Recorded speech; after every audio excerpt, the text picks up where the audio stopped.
दासी सत्य अनुभव पाहिजे. भारतात असणारा सत्य अनुभव होता. त्याला दे जे दिसे ते माने जे भगवंत असा त्याचा अवस्था होती. म्हणून त्याला सर्व ठिकाणी रामच आहे अशी भावना, ते तशी भावना निर्माण होण्यासाठी आपल्या अंतकरणामध्ये असणार भगवंताचं नाम साठवावं लागतं. तसं अंतकरण शुद्ध राहावं लागतं. आचरण शुद्ध पाहिजे, वागणूक चांगली पाहिजे, तर असणारा सर्वाभूती असणारा राम दिसतो.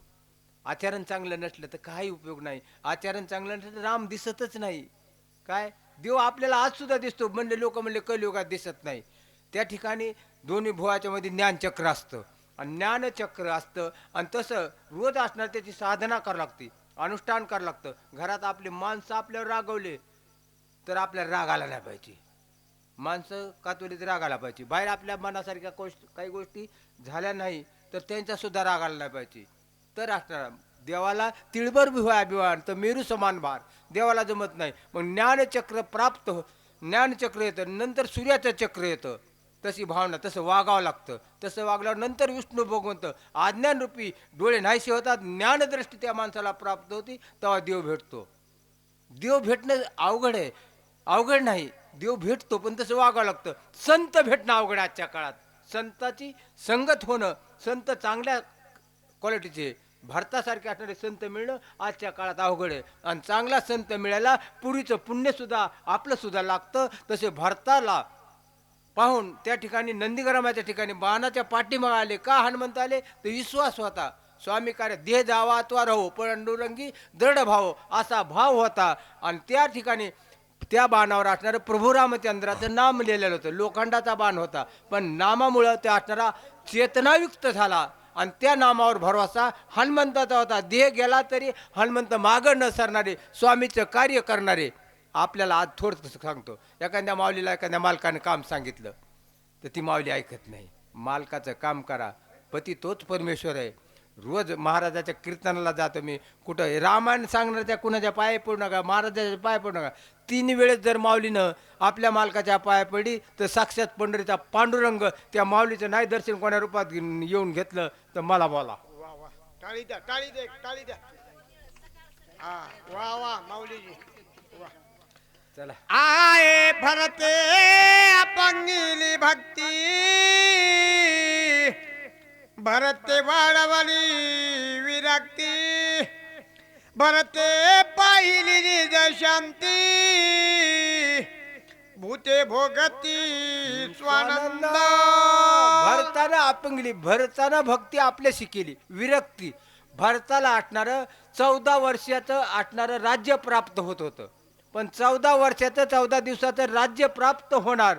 पण भरताना आटणारा त्याच्याविषयी मोह धरला नाही, त्याचा त्याग केला, त्याला विरक्ती म्हणतात. आणि नित्य शांती कशामुळे ज्यावेळेस आटणारं विरक्ती प्राप्त होती, कुठल्याही गोष्टीविषयी मोह आटणारा त्याला निर्माण होत नाही. मोह आटणारा पापाचा बाप होय.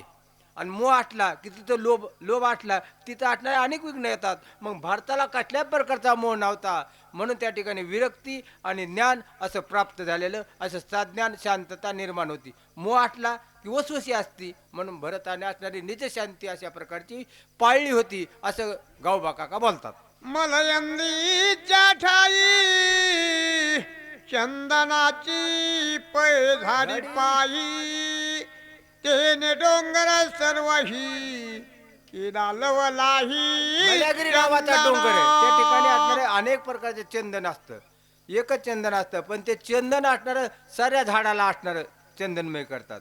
का नाही त्याच्या जातीच्याच असणाऱ्या माणसा त्या झाडाला चंदन करतं. तसं असणारे हे ग्रंथ आहेत. हे ग्रंथ माऊली आणि यांचं भांडवल आहे. आणि त्याच्यावर असणारे तुम्ही तुम्हाला आम्हाला बसविलं तुम्ही. आणि त्याच्यामुळं आम्हाला चंदनाची उपमा ही साधू संताला दिलेली. तसे संत तसं आचरण लागतं. कशामुळं या ग्रंथामुळं. सांगा बरं एखाद्या महाराजाला म्हणा आम्ही ₹1,00,000 असणारी तुम्हाला सुपारी देतो, तुमचं मी म्हणे सांगा बरं कीर्तन म्हणावं. भांडवल कुणाचं आहे? ज्ञानेश्वर महाराजाचं, तुकाराम महाराजाचं. महंत होऊन गेले, भगवान बाबा होऊन गेले, अजामर कीर्ती त्यांची राहिली. चंद्रचूड आहे तोपर्यंत पैसे घेणारला तर का दे भेटायचं नाही हो. नाही आपण तेथे गेला, नाही उपडून निरा, अंगवात वळून गेला, तेने गिरी केला चंदन चंदन. तिथे गेले का फक्त चंदन तिथून वरून गेला त्याच्यावर म्हणून सर्व झाड आटणारे डोंगरावरचे चंदनमय झाले. तसं आटणारं जे आटणारे देवधर्म करतात किंवा पोथी पुराण वाचतात, जे आटणारे भगवंताची निश्चिम आटणारी सेवा करतात, त्याला आटणारं चंदनाची उपमा दिलेली. आणि ते चंदन म्हणून आम्हाला येड्या बाबळीसारखे आमचे कोण आटणारे पण ही तुळशीची माळ आहे आणि भगवंताची भक्ती केली म्हणून आटणारे. त्या भक्ताला आटणार वय होऊ द्या पण ज्ञान आटलं की लोक चांगलं गोड बोलतात. कशामुळं? या भगवंताच्या कृपेमुळं. एक वनस्पतीचा बडीवार चंदन केला डोंगर बहकत से सोफेर सुवास थोरावरे ना.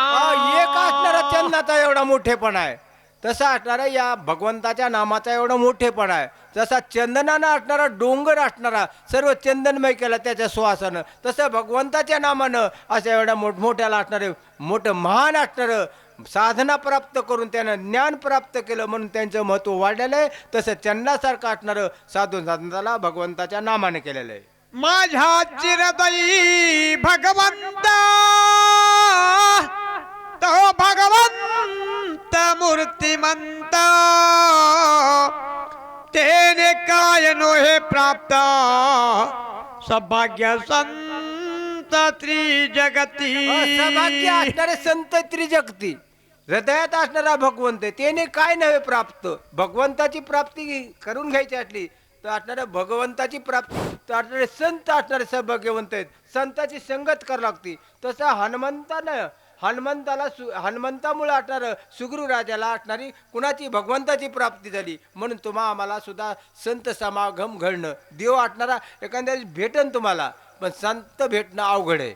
चांगल्या प्रकारचे आचरण शुद्ध तसे संत हनुमंतराय एक संत होते म्हणून सुग्रीव राजाला त्यांना प्रभू रामचंद्राची असणारी भेट झाली.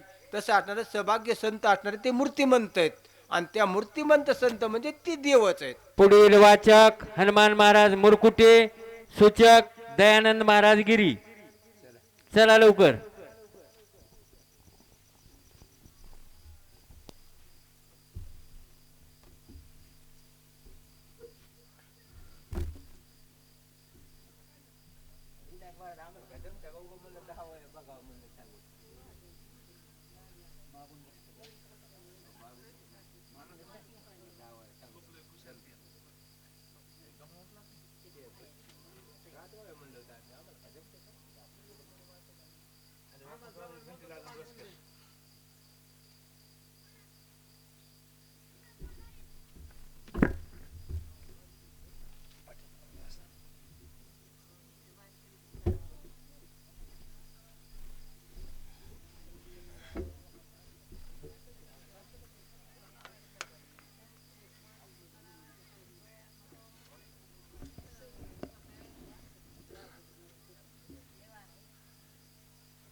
पुंडलिकावर धार विठ्ठल श्री ज्ञानदेव तुकाराम प्रभु रामचंद्र भगवान की जय. श्री गणेश नमः, श्री सरस्वती नमः, श्री गुरुभ्यो नमः, श्री रामचंद्राय नमो नमः. श्रवणी शब्द पडताची जाण शब्दार्थ श्रीराम आपण श्रेवे श्रवाक श्रवण दृष्टी विषय समजता रामस्वरूपे देखत भरत. दृश्य द्रष्टा दर्शन ते सहज होत रामरूप. बघा विषय असा आहे, ज्या वेळेस हनुमंत आलेले नंदीग्रामाला आणि तिथं असणारा भरत आहे आणि त्या भरताकडे हनुमंतानं पाहिलं आणि हनुमंताला भरत कसा जाणवतोय किंवा तिथलं वातावरण कसं आहे याचं असणारं नाथबाबा विश्लेषण करतात की भरताचं किंवा तिथल्या कोण्याही व्यक्तीचं ज्याच्यावर असणारी नजर पडल ती सगळी वस्तू असणारी राम दिसत होती. भरताला काय दिसत होतं बरं? भरत बघणारा होता आणि समोरचं जे त्याला दृश्य दिसतंय ते दृश्य सुद्धा त्याला राम दिसत होतं, सहज दिसत होतं. का? कारण तो स्वतः राम झाला होता. द्रष्टा भरत असणारा राम झाला, समोरचं दृश्य असणारं त्याला त्याच्यामुळं राम दिसू लागलं आणि बघण्याची जी क्रिया होती म्हणजे जी नजर होती ती सुद्धा श्रीराम झाली असल्यामुळं सहजच भरताला तिथला सगळा विषय चराचर राममय सृष्टी दिसू लागली. श्रवणी शब्दा पडताची झाले शब्दार्थ श्रेयाम आपण श्रव्य श्रवक श्रवणे स्वयचित गण होऊन ठाके. काय झालेला आहे, दृष्टीचा विषय राम झाला आणि दुसरा जो विषय आहे कानाचा तो सुद्धा विषय राम झाला. मग तिथं भरताच्या कानावर जो आवाज पडल, जो शब्द पडल, तो भरताला शब्द राम म्हणून ऐकू यायचा. का? कारण राम स्वतः ऐकणारा होता, श्रवण करणारा असणारा भरत, ज्याला ऐकू येत होतं तो भरत. राम झाल्यामुळं कुणी शिव्याही दिल्या तरी ती शिवी न ऐकू येता भरताला राम रामच ऐकू यायचं. झाडा झुडपाचा आवाज झालेला, सळसळ झालेली सुद्धा भरताला असणार त्या ठिकाणी रामच म्हणून ऐकू यायची. का? कारण भरताची जी कानाची त्रिपुटी होती त्या तिन्हीतलं 3 पण जाऊन तिन्हीमध्ये 1 पण राम पण आलं होतं. कारण भरत ऐकणारा होता, ऐकू येणारा शब्द ऐकणारा भरत आणि ऐकू येण्याच्या मधला जो व्यवहार जी क्रिया होती ती राम झाल्यामुळं तिथं भेदच उरला नाही आणि काहीही बोललं तरी रामच ऐकू येत होतं. कुणाला? भरताला. अशा प्रकारे सांगू लागले. गाणे घेता वासो वासा सबाह्य प्रेसे घ्रेय घ्राता घ्राण समस्त चिदाकास होऊन ठाके. पुन्हा अजून नाथबाबा सांगतात नाकाचा विषय महाराज की भरतानं कशाचाही वास घेतला तरी असणारा तो सुगंध भरताला रामच वाटायचा की माझ्या रामाचाच हा सुगंध आहे. मग दुर्गंध आणि सुगंध, दुर्गंध जरी घेतला तरी तो रामच वाटायचा, सुगंध जरी घेतला तरी तो रामच.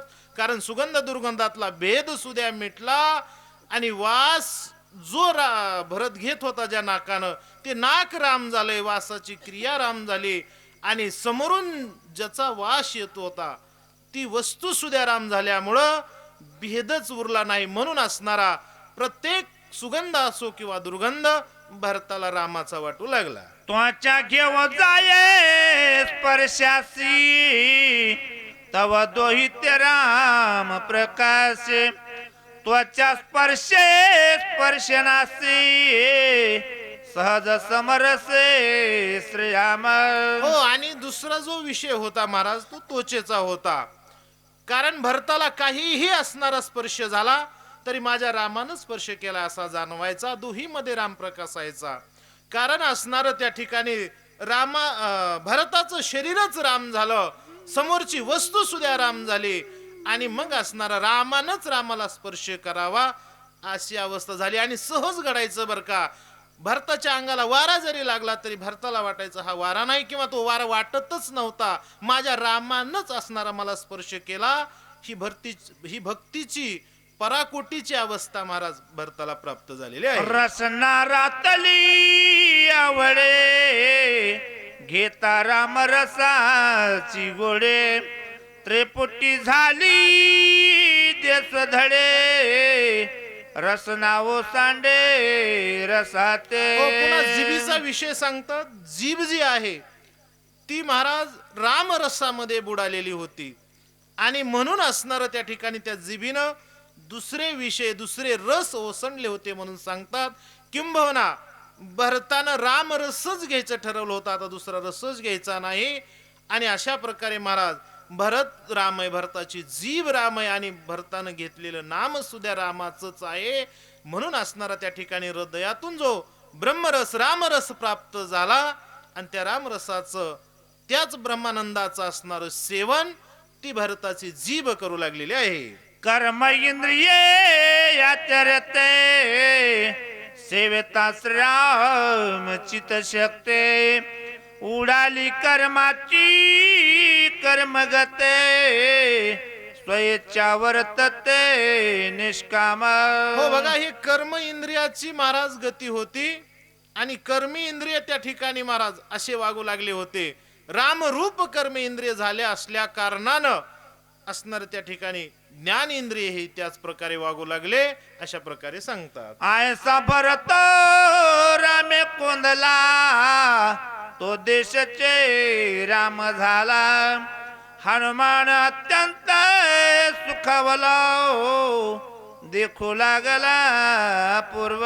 पण बघा, असा भरत रामानेच कोणला होता, खचून भरला होता. अशा प्रकारे महाराज भरत राम झाला आणि भरताचा एवढा प्रभाव तिथं पडला की तिथला जो आजूबाजूचा परिसर आहे तो सुद्धा हनुमंताला राममय दिसू लागला. आणि हे भरताची असणारी भक्तीचे लक्षण, पराकोटीची भक्ती बघून हनुमंताला अतिशय आनंद झाला. नगरा बाह्या रामाय, वृक्ष ध्वनी राम राम. राम रूपाय सकळ द्रुम, पलवंगमय विस्मित. हनुमंतानं निरीक्षण केलं, बघितलं की इथं असणार त्या ठिकाणी मनुष्यच नुसतं राम राम म्हणत नाहीत, तर ह्या परिसरातले झाड, दगड, पाषाण, डोंगर सगळे असणारे त्या ठिकाणी राम राम म्हणतात. तसाच आवाज हनुमंताच्या कानावर येऊ लागला. किंबहुना या परिसरातले चराचर, सजीव निर्जीव सगळे राममय दिसू लागले, हनुमंताला रामरूप झालेले आहेत. मग डोंगर असल, झाड असल, गवत असल, जे काही तिथं असल ते सर्वत्र असणार हनुमंताला राम दिसलं आणि त्याच्यामुळे अतिशय आनंद हनुमंताला झाला. दिशा दुमती रामे, तृणे कोंदले राम नामे. वायू गर्ज राम नामे, वेम रामे कोंदले. आणि बघितलं बरं का हनुमंतानं, तिथल्या दिशा सुद्धा राम नामानं कोंदलेल्या आहेत. व्योम म्हणजे आकाश सुद्धा त्या ठिकाणी राम राम गरजत आहे. तिथला वारा सुद्धा राम राम म्हणतोय. पंचमहाभूत सुद्धा तिथले राम झालेत. असं असणारा हनुमंताला डोळ्यानं प्रत्यक्ष पाहिलं. सतसंगे धरा सदर, भूते वागवेते निरंतर. सांडून कठीणत्व प्रकारे, मृदू आरुवर स्वय झाले. हो, आणि ती पृथ्वी जी होती धरा महाराज, ती अशा भरतासारख्या सज्जनाच्या संगतीत आली आणि म्हणून असणारी ती ठिकाणी कुठल्याही भूतामध्ये भेद करत नाही, सर्वांना समान वागणूक पृथ्वी देऊ लागली. आणि तिचं जे कठीणपण होतं पृथ्वीचं, जी पायाला रुतत होती, टोचत होती, खुचत होती, ती मृदू झाली महाराज. आणि मऊ सर्वांना ती धरत्री तिथली वाटू लागली. पुढील सूचक गजानन देव कासारी, वाचक तेच राहतील.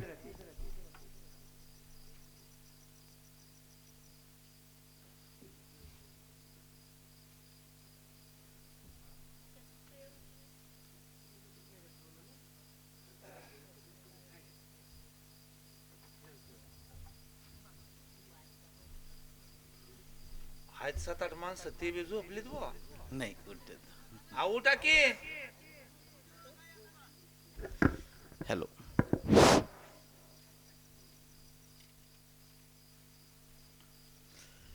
पुंडलिकावर हरी विठ्ठल, श्री ज्ञानदेव तुकाराम.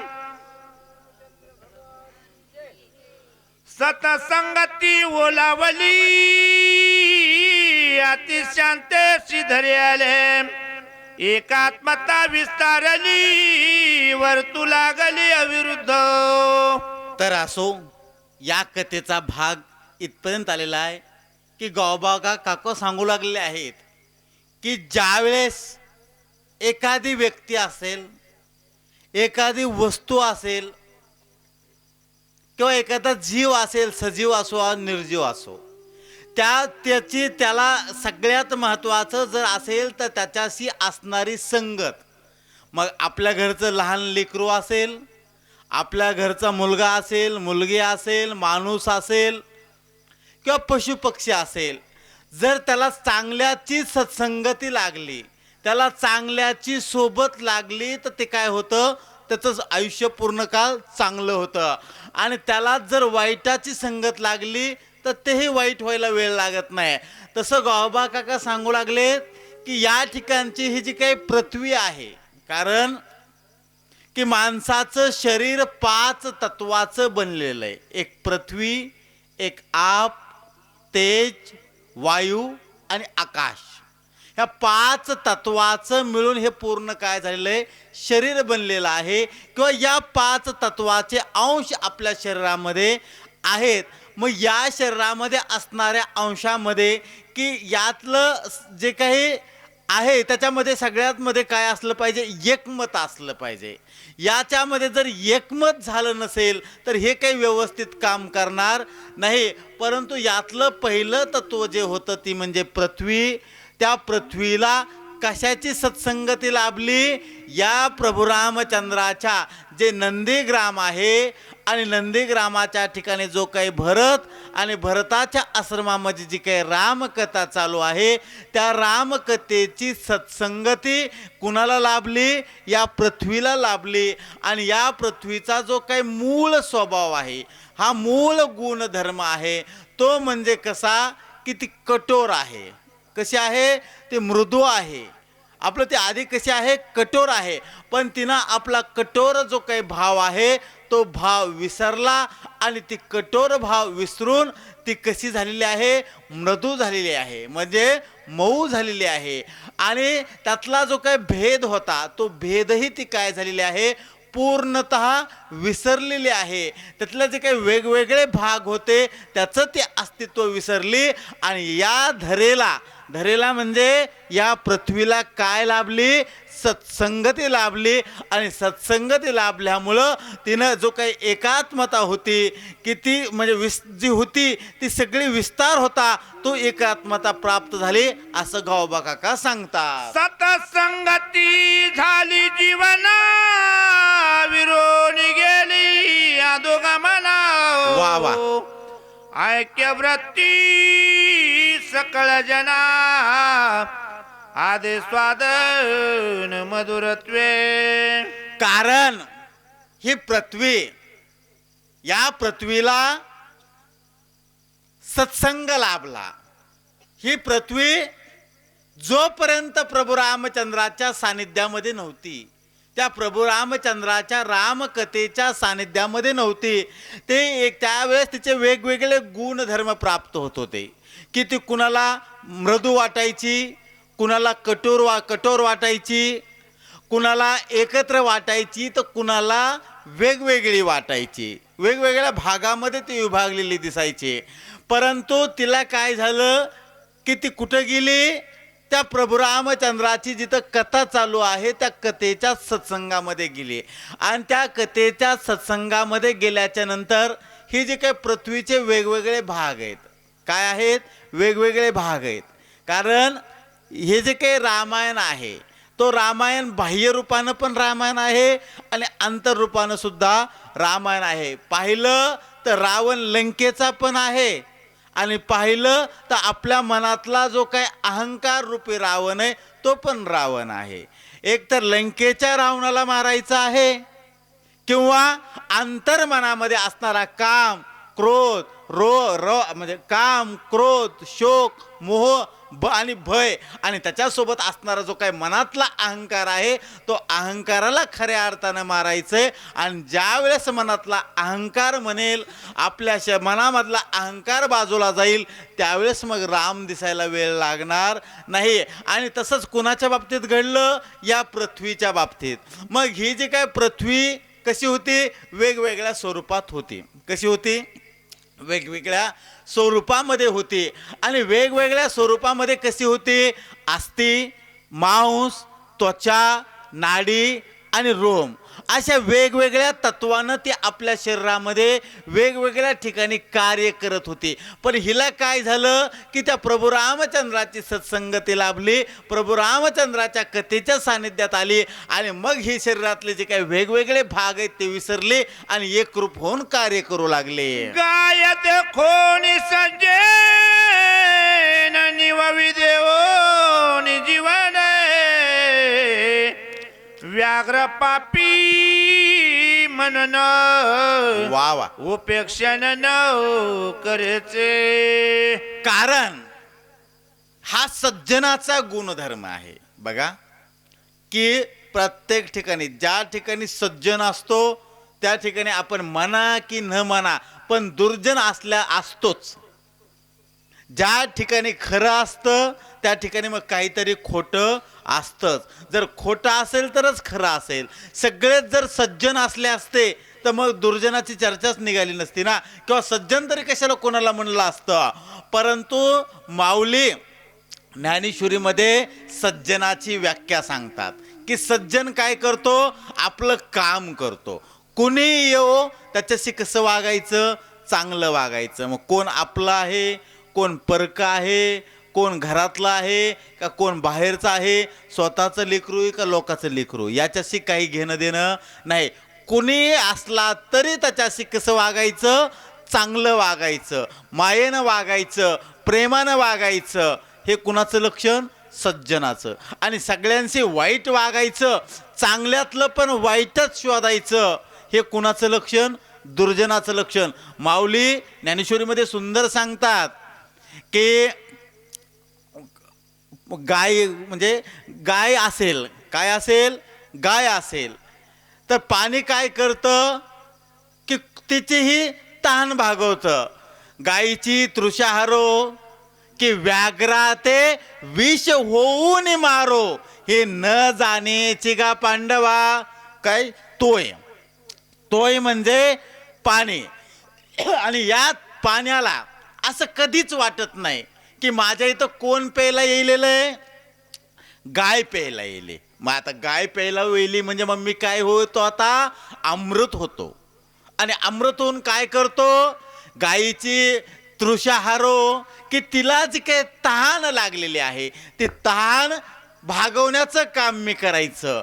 आणि मग काही वेळानंतर जो हिंस पशु म्हणजे काय म्हणायचं त्याला, हिंस पशु आहे, जो इतरांचं प्राणहरण करतो, जो मग तो कोणी अपराधी आहे किंवा निरपराधी आहे, लहान आहे किंवा मोठा आहे, याचा तो विचार करत त्याच्या तावडीत सापडला की तो काय करतो, त्याचे प्राण घेतो. एका बाजूला गाय आहे, ती सगळ्यांना दूध देते आणि सगळ्याचे प्राण वाचवते. दुसऱ्या बाजूला वाघ आहे, तो वाघाला कोण गुन्हेगार कोण बिगर गुन्हेगार त्याच्या समोर गेला की तो त्याचा काय घेतो, प्राण घेतो. पण दोघंही पाणी प्यायला कुठं जातात, त्या नदीच्या काठावर जातात, किंवा ज्या ठिकाणी पाणी आहे त्या ठिकाणी ते जातात. पण पाणी म्हणजे काय आहे, त्यानं सज्जनाचा गुणधर्म स्वीकारलेला आहे. काय स्वीकारलेला आहे, सज्जनाचा गुणधर्म स्वीकारलेला आहे. म्हणून तो म्हणतो की काही होऊ द्या, माझ्या इथं कुणी येऊ, की गाय आली तरी मी अमृत होऊन तिला वाचवेल, तो माझं कामच आहे. पण त्याच विरुद्ध बाजूला जर वाघ आला तर त्यालाही विष होऊन मी मारणार नाही, कारण त्याचीही ताण भागवण्याचं मी काम करणार आहे. कारण त्याला पाण्याला कुणाची सत्संगती लाभली, त्या पाण्याला सज्जनाची, त्या प्रभू रामचंद्राची सत्संगती लाभलेली आहे. तेजाशी होता सतसंगती, वा. करशुन दाक शक्ती स्वयंप्रकाश सर्वभूती, त्रिजगत माझे विचारे. कारण हे जे काही मनुष्याचं शरीर आहे ते 5 तत्वापासून बनलेले. आपण मगवा सांगितलं, पृथ्वी आहे, आप आहे, तेज आहे, वायू आहे आणि आकाश आहे. अशा 25 तत्वाचं काय झालं, हे शरीर बनलं. मग एवढ्याच तत्वाचं बनलं का, ह्याचे पुढे 5 तत्व सांगितले. जसं पृथ्वी म्हणजे पृथ्वीचं अस्ति, मांस, त्वचा, नाडी आणि रोम, हे 5 तत्व सांगितले. पुढं आप म्हणजे पाणी, पाण्याचे 5 तत्व सांगितले. शुक्र, शोणित, लाळ, मूत्र आणि स्वेद, म्हणजे जो अंगावर घाम वगैरे येतो ते कोणाचं तत्व आहे शरीरामध्ये, पाण्याचं. हे सगळे वेगवेगळ्या स्वरूपामध्ये काय करतात, शरीरामध्ये काम करतात. परंतु यांना काय झालं, कुणाची सत्संगती लाभली, या रामकथेची सत्संगती लाभली आणि त्यांच्यामध्ये काय झाली, इके आली. मग पृथ्वी झाली, आप झालं, त्याच्यानंतर गावबा काका सांगतात तेज. तेजाचे 5 तत्व आहेत आपल्या शरीरामध्ये, आळस, निद्रा, क्रांती आणि भय. अखेर सौंदर्य, हे सगळे कशाचे तत्व आहेत? तेज. आणि हे तेजाचा मूळ गुणधर्म आहे. काय? जसं पृथ्वीचा मूळ गुणधर्म ती कठोर, पाण्याचा मूळ गुणधर्म तहान भागवणे,